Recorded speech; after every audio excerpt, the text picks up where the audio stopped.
Jokanyo e sekta mar somo e piny Amerika otimo limbe pachoka mar puonjo rawere e wi yore mag bidhruok mar telo. Ka giwuoyo e romo manobagi e kaunti ma Kisii, ginyiso Jo-Kenya mondo osir chenro mageto geng'o timbe mag tiyo gi yedhe mamero ji, moyiw kaachiel gi lwenje mag kit chwech. Jopuonjrego mawuok e familia mochando bende oyudo sir mar somo.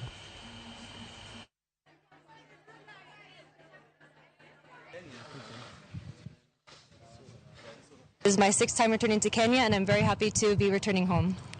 And they very specific students that some of the people here that were so touched by them that are now sponsoring them one-on-one to see their progress in their education, because we understand that the future of Kenya is here and the minds are sharp and they're hungry, and so we want to continue on so that way they can continue to have a wonderful future. This is our 10th anniversary. Now we've brought close to 100 different business owners and leaders of almost every industry.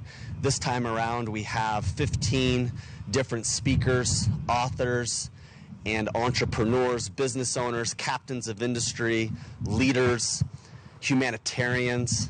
And so our job here is to give to the people, but no matter how much we give, we have realized we get more in return. Service to humanity is service to God, and that is exactly what Kenya Keynote Tour and Top Talent Agency are doing, and they believe in leadership, transformational leadership. Over the last 1 week, they've been going around